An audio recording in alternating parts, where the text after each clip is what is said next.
Bismillahirrahmanirrahim. Assalamu alaikum. How are you? I hope you all are fine. Today we discuss to start our next topic, which is related to the formula mass. ठीक है, in previous lecture हमने discuss किया था molecular mass को कि हम किस तरह से सम करते हैं एटॉमिक मासेस को all the atom present in a one molecule of a molecular compounds में. ठीक है, अब उसमें हमारे पास वाटर की एग्जांपल थी, कार्बन डाइऑक्साइड गैस की एग्जांपल थी, एंड देन ग्लूकोज. ये मॉलिक्यूल्स थे हमारे पास. आज हमने करना है फॉर्मूला.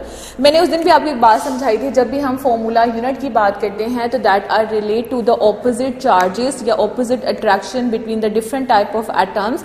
ये टू एटम्स के दरमियान जो अट्रैक्शन होगी, एक पॉजिटिव होगा और एक नेगेटिव होगा. अब यहाँ पे हमारे पास फॉर्मूला मास का डेफिनेशन क्या बनेगा? The sum of the atomic masses of all the atoms, कि हम सम करेंगे एटॉमिक masses को of all the atoms present in a one molecule of the formula unit of the ionic compounds. And ionic compound you have a like NaCl, calcium carbonate, copper sulphate, जो कि ions बनाते हो. जैसे एक बार solution में जाएं, dissociation करें, positive और नेगेटिव आयन में कन्वर्ट हो जाए. ठीक है, तो अब हम यहाँ पर क्या करेंगे? हम सम करेंगे एटॉमिक masses को. ठीक है, एटॉमिक masses को हमने सम किया ऑफ ऑल द एटम्स के जो कि प्रेजेंट थे one molecule of formula unit, जैसे कि NaCl. अब ये पूरे का पूरा एक आयनिक कंपाउंड है और one molecule of formula unit है. तो वही वाली बात है, वहां पे हमने एटम्स में हमने मॉलिक्यूल्स के तमाम एटम्स को एटॉमिक masses को सम किया था. अब हमारे पास एक आयनिक कंपाउंड होगा, और आयनिक कंपाउंड NaCl भी हो सकता है, आयनिक कंपाउंड कॉपर सल्फेट भी हो सकता है, आयनिक कंपाउंड आपके पास जो है वो कैल्शियम कार्बोनेट भी हो सकता है. ठीक है, तो वो उनके हम क्या करेंगे? कैलकुलेट करेंगे एटॉमिक masses को डिस्कस करेंगे या किसकी बेस पे करेंगे? On the sum of number of protons and neutrons पर. ठीक है, कि जो हमारे पास एटॉमिक masses होते हैं, हम क्या करते हैं? सम करते हैं number of protons and number of neutrons which is present in the nucleus of an atoms. So the proper definition of our formula mass is the sum of atomic masses of all the atoms present in one molecule of formula unit of an ionic compounds.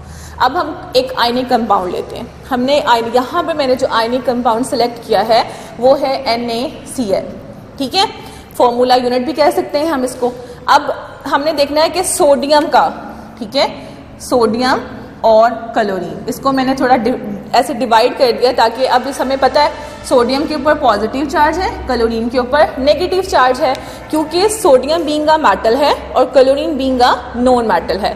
They have to ability to lose electron from their outermost shell and get the electropositive charge, and they have to ability to gain the electrons from the other atoms and want to be stabilize that reason. और जब भी कोई भी atom losing करता है, gaining करता है या फिर शेयरिंग करता है, तो वो कोई अपने आप को स्टेबल करने की कोशिश कर रहा होता है.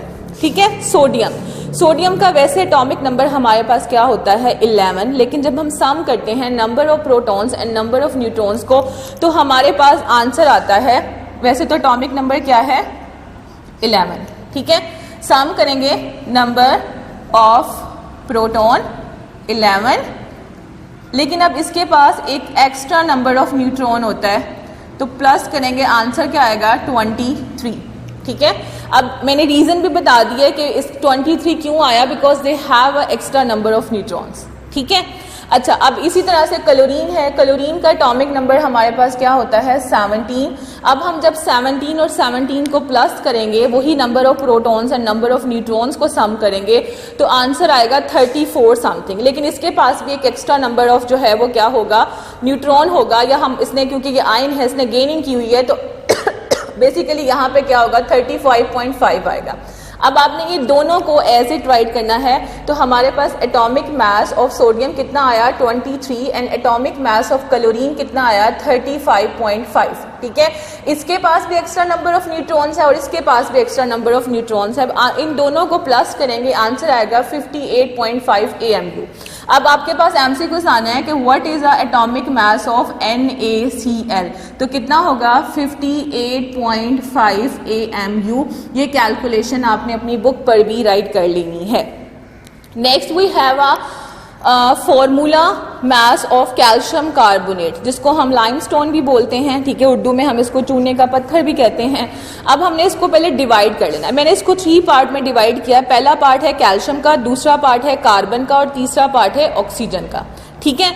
एटॉमिक मास ऑफ कैल्शियम हमारे पास क्या है 40 AMU। क्यों? क्योंकि एटॉमिक नंबर ऑफ हमारे पास कैल्शियम का क्या होता है 40, number of protons and number of neutrons को सम करेंगे, सॉरी कैल्शियम का एटॉमिक नंबर होता है 20, number of protons and number of neutrons को सम करेंगे तो आंसर आएगा 40। उसके बाद एटॉमिक मासेस ऑफ कार्बन की जब हम बात करेंगे, कार्बन का एटॉमिक नंबर हमारे पास 6 होता है। जब number of protons and number of neutrons को सम करेंगे आंसर आएगा 12। उसके बाद हमारे पास ऑक्सीजन है, ठीक है। ऑक्सीजन को हम जरा कैलकुलेट करते हैं यहाँ पर। तो ऑक्सीजन के एटॉमिक नंबर हमारे पास क्या होता है 8, number of protons and number of neutrons को सम करेंगे तो आंसर आएगा हमारे पास 16। अब यहाँ पर कितने ऑक्सीजन है 3 ऑक्सीजन है, तो हम क्या करेंगे 3 ऑक्सीजन को मल्टीप्लाई करवा देंगे 16 के साथ। अब जब हम इन तीनों को मल्टीप्लाई करेंगे, सॉरी यहाँ पे लिखेंगे 3 मल्टीप्लाई बाय द 16, ठीक है।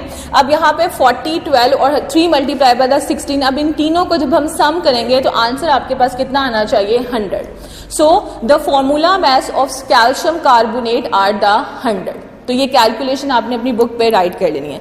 अब ये हमारा ये जो फॉर्मूला मैथ है, मॉलिक्यूलर मैथ है, ये आपके शॉर्ट क्वेश्चंस हैं विद एग्जांपल्स हैं, तो आपने अपनी बुक पे ये सारी कैलकुलेशन लिख लेनी है ताकि आप रट्टा लगा के इसको याद ना करो, बल्कि आपको कैलकुलेट करना आए। फिर वही बात, कैलकुलेशन तभी आएगी जब आपको एटॉमिक नंबर्स याद होंगे और जब आपको उनके मैथ नंबर याद होंगे। मतलब कि अगर हम सम कर रहे हैं तो कितना आता है, अगर नाइट्रोजन का एटॉमिक नंबर 7 है तो इसका मैथ नंबर कितना होगा 14 होगा, because 7 + 7 is 14। But some element have a extra number of neutrons, वो भी हमें देखना पड़ेगा किसके पास एक्स्ट्रा नंबर ऑफ न्यूट्रॉन होता है, किसके पास नहीं होता, ठीक है। तो ये वाली कैलकुलेशन आपकी कंप्लीट होगी। अच्छा, अब आ जाते हैं हम, अगला क्वेश्चन है जो कि आपके पास रिलेट कर रहा है chemical species. What is meant by the chemical species? जब हम केमिकल स्पीशीज की बात करते हैं तो केमिकल स्पीशीज में एटम्स भी आ जाते हैं, केमिकल स्पीशीज के अंदर मॉलिक्यूल भी आ जाते हैं, केमिकल स्पीशीज के अंदर जो हैं वो हमारे पास आइंस भी आ जाते हैं, मॉलिक्यूलर आइंस भी आ जाते हैं, फ्री रेडिकल्स भी आ जाते हैं, that are all are called the chemical species, ठीक है। अब एटम्स कौन से हैं, ठीक है। हमारे पास सबसे पहला एटम आ जाएगा सोडियम एटम है, हाइड्रोजन एटम है, ऑक्सीजन एटम है। आइंस कौन से होंगे, सोडियम आइन एंड क्लोरीन आइन। अब सबको पता है कि सोडियम आइन कैसे बना, क्लोरीन आइन कैसे बना। मॉलिक्यूलर आइंस में CH4 पॉजिटिव आ जाएगा, फ्री रेडिकल्स में they are putting a dot over the molecule, हम एक डॉट जो है वो पुट करते हैं उसके ऊपर, ठीक है। तो ये क्या कहलाएगा, फ्री रेडिकल्स कहलाएंगे। अब ये है एटम्स, ये निकाल देंगे, ये है एटम्स, ये है आइंस, ये है मॉलिक्यूलर आइंस एंड ये है फ्री रेडिकल्स। ये एज इट अपने आपकी बुक पे डेफिनेशन लिखी होगी, एग्जाम्पल नहीं होगी, लेकिन एग्जाम्पल आपने पुट कर लेनी है और इसको इसी तरह से हाईलाइट कर लेना है कि इसमें एटम्स कौन से हैं, आइंस कौन से हैं, मॉलिक्यूलर आइंस कौन से हैं और फ्री रेडिकल्स कौन से हैं, ठीक है। अब नेक्स्ट हमारे पास आ जाता है, अब हमने पढ़ा है कि हमारे पास एटम हैं, मॉलिक्यूल्स हैं, मॉलिक्यूलर आइंस हैं, फ्री रेडिकल्स हैं, that all are the chemical species. तो सबसे पहले जो केमिकल स्पीशीज को हमने डिस्कस करना है in detail, which are the ions. Somehow board के अक्सर पेपर्स में ये लॉन्ग क्वेश्चन के तौर पे भी आया हुआ है, बहुत कम पेपर्स में आया हुआ है लेकिन आया हुआ है, तो आपने इसको लॉन्ग प्लस शॉर्ट दोनों के लिए कंसीडर करना है। सबसे पहले डिफाइन करेंगे व्हाट आर आइंस, बहुत इजी टॉपिक है। आइंस क्या होते हैं, एन एटम, या तो एक सिंपल एटम हो जैसे ये एटम है, ग्रुप ऑफ एटम्स क्या होगा, जैसे H2SO4 हो गया, सोडियम क्लोराइड हो गया, वो ग्रुप ऑफ एटम्स है, पॉजिटिव आयन भी प्रोसेस कर रहे हैं, नेगेटिव आयन भी प्रोसेस कर रहे हैं, ठीक है। An atom or group of atom having a charge on it, उसके ऊपर कोई चार्ज हो, ठीक है, this is called the ions. I repeat it again, the atom or group of atom having the charge on it, it is called the ions, and charge may be a positive or negative. charges हमारे पास या तो negative हो सकते हैं या तो positive हो सकते हैं। मैंने एग्जाम्पल में मेंशन किया है सोडियम आइन, हाइड्रोजन आइन, अमोनियम आइन, ठीक है, उसके साथ है क्लोरीन आइन। अब ये तमाम के तमाम जो हैं ये पॉजिटिव आइन है और ये अकेला जो है वो क्या है, नेगेटिव आइन है, ठीक है। हमने ये कहा है कि चार्जेस पॉजिटिव भी हो सकते हैं, नेगेटिव भी हो सकते हैं, ठीक है। तो अब हम टाइप ऑफ आयंस को डिटेल में पढ़ते हैं। टाइप ऑफ आयंस की हेडिंग बनाएंगे, आपकी बुक में पैराग्राफ लिखा होगा लेकिन आपने वर्ड्स ढूंढ ढूंढ के हेडिंग्स बना के इसी तरह से क्वेश्चन को असेंबल करना है ताकि आपको याद करने में आसानी हो जाए, ठीक है। टाइप ऑफ आयंस में there are the two type of the ions, number 1 are the positive ion, they are also called the cations, number 2 are the negative ion which is also called the anions. अब सबसे पहले हम describe करते हैं what are the cations। cations क्या होते हैं? when an atom or group of atom having a positive charge on it, अगर किसी भी एटम्स के अंदर या ग्रुप ऑफ एटम के अंदर पॉजिटिव चार्ज उसके ऊपर आ जाए तो वो क्या कहलाता है? कैटायंस कहलाता है। तो ये एग्जांपल मेरा नहीं ख्याल कि गलत होगी कि हमारे पास सोडियम था, ठीक है, सोडियम ने अपने आउटर मोस्ट शेल से इलेक्ट्रॉन्स को लूज किया और उसके ऊपर कौन सा चार्ज आ गया? पॉजिटिव। तो हम इसको क्या कह सकते हैं? दैट आर द कैटायंस, ठीक है। नेक्स्ट हमारे पास क्या है? Formation of cations. अब ये बनते कैसे हैं? Positive ion are formed when an metal atoms lose electron from its valence shells. अब ये मेटल था, ठीक है, इसने अपने आउटर मोस्ट शेल के अंदर से इलेक्ट्रॉन्स को लूज किया है, लॉस ऑफ इलेक्ट्रॉन हुआ है यहाँ पे, और जैसे ही लॉस ऑफ इलेक्ट्रॉन हुआ तो ये इसने क्या बना दिया? कैटायन, ठीक है।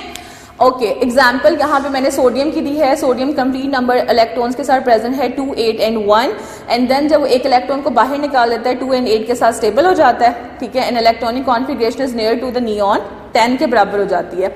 And then we have a calcium 2, 8, 8 and 2, distribution of electron in the K shell, L shell, M shell और N शेल, ठीक है।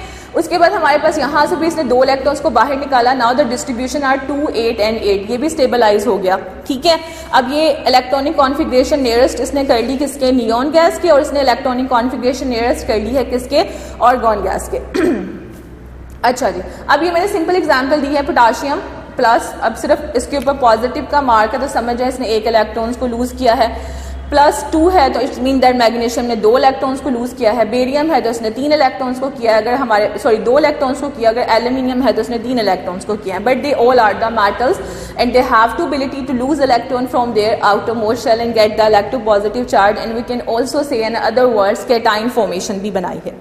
The next one we have anions, and anions are the same definition that relate to the cations and atom or group of atom having a negative charge on it. कि atoms होंगे और group of atoms होंगे, वो process करेंगे negative charge on it, that is called the anions. And how the anions are formed? Anions are formed by the when non metals gains the electrons. अब we have a chlorine with the 17 electrons and they want to be stabilized, they gain the 1 electron from the sodium and get the electronegative charge on it. Now the distribution of electron K, L or M, 2, 8 and 7. Now electronic configuration is 2, 8 and 8 because the 1 electrons are added in the atoms. Now the second example we have a oxygen with the atomic number 8 and 8 के बाद क्या करेगा? इसने 2 electrons को क्या कर लिया? Gain कर लिया। नाउ अब इलेक्ट्रॉनिक कॉन्फिगरेशन क्या होगी? 2 + 8, ठीक है। अब ये सारी की सारी मैंने इसको एलैबोरेट कर दिया है यहाँ पर बोर्ड पे। जो मैंने यहाँ पे एक्स्ट्रा पॉइंट समझाने के लिए लिखे हैं वो आपने अपनी बुक के ऊपर ज़रूर हाईलाइट करने हैं प्री 9 क्लास के लिए, स्पेशली ये क्योंकि लेक्चर्स उन्हीं के लिए रिकॉर्ड हो रहे हैं, तो आपने ये सारे लेक्चर्स ज़रूर समझने भी हैं और इनको हाईलाइट भी करना है। मैंने जो भी बोर्ड में मेंशन किया है वो सारा का सारा आपकी बुक में लिखा हुआ है, सिर्फ आपने उसको ऑर्डर की फॉर्म में, डेफिनेशन की फॉर्म में, हेडिंग्स की फॉर्म में राइट करना है। तब तक अपना बहुत सारा ख्याल रखिएगा। अल्लाह हाफिज़। नेक्स्ट लेक्चर में आपसे मुलाकात होगी।